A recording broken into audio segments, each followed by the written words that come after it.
2.4. Choosing your ideas. Getting that big long list of ideas for your sitcom together is really important because it will throw up some ideas that seem so fresh, ripe and juicy you'll just want to start plotting them straight away.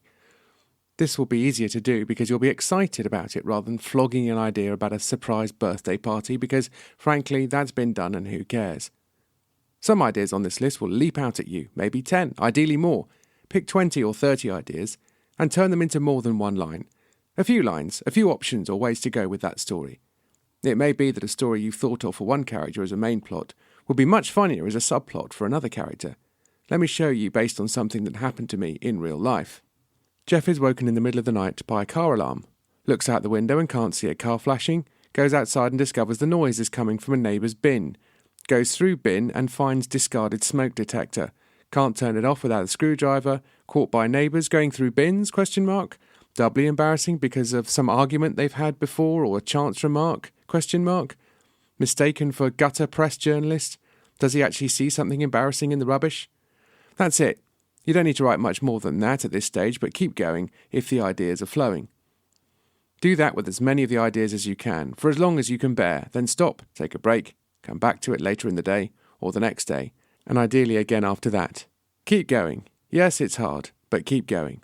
After a while, you should have 20 or 30 expanded ideas that are full of funny set-piece scenes and situations, and things that we might not have seen on television before. Great. You need to start turning those short paragraphs into plots and stories. But where do you start?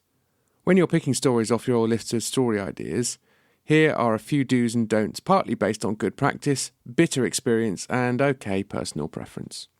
1. Focus on stories that bring your main characters into conflict.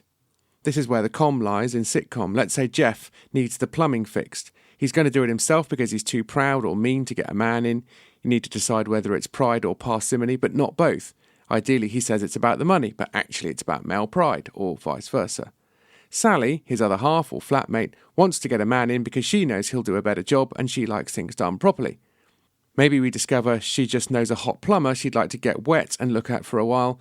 Jeff and Sally are in conflict. Great. The conflict isn't all that funny in itself, but will make them do and say funny things.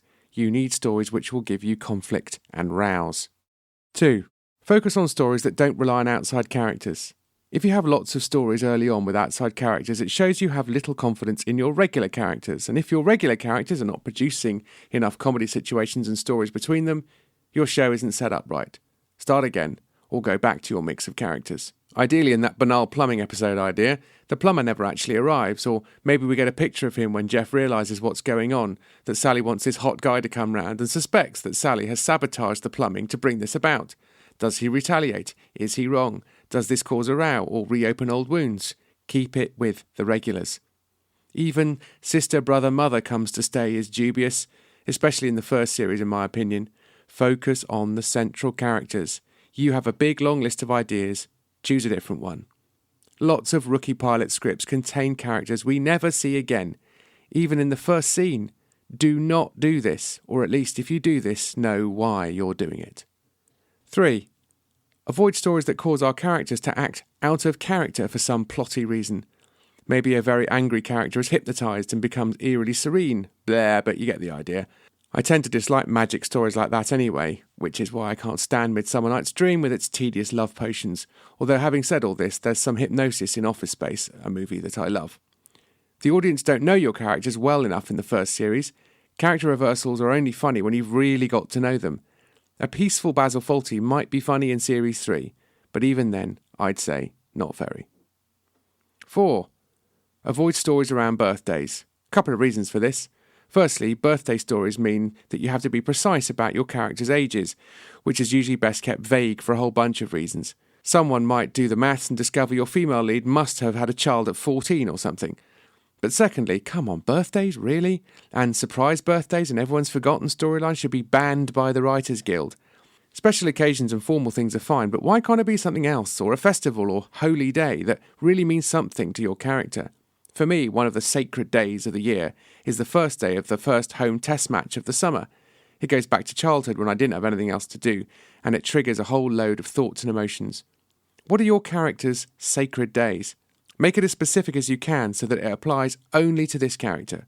What are their rituals on that day? And who's interrupting it or stopping it or saying it's lame? And how does that other character learn to respect someone else's sacred day? 5. Focus on stories that begin and end in your regular locations. This is especially the case with sitcoms filmed in front of an audience. Filming scenes on location and playing them into an audience is an extra expense, and usually producers don't want more than a few minutes per episode. But this is a blessing. Where possible, we want our regular characters in their natural habitat, especially for the big reveal or denouement. With Miranda, we always tried to get the climax of the show in front of the audience and use the big set-piece stunts as cutaway jokes.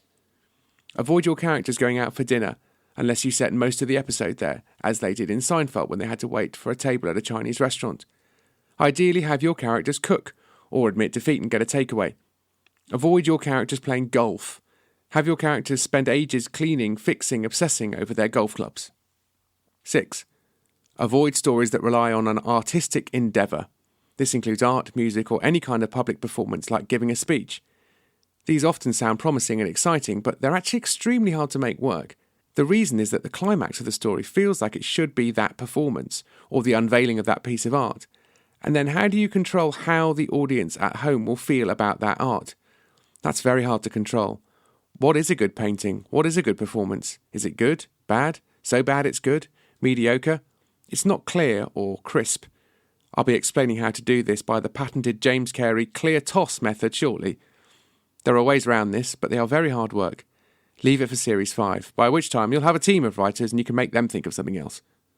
But those are my top 6. Of course, there's a degree of subjectivity to any do's and don'ts. I regularly ignore my own advice, but I usually end up regretting it.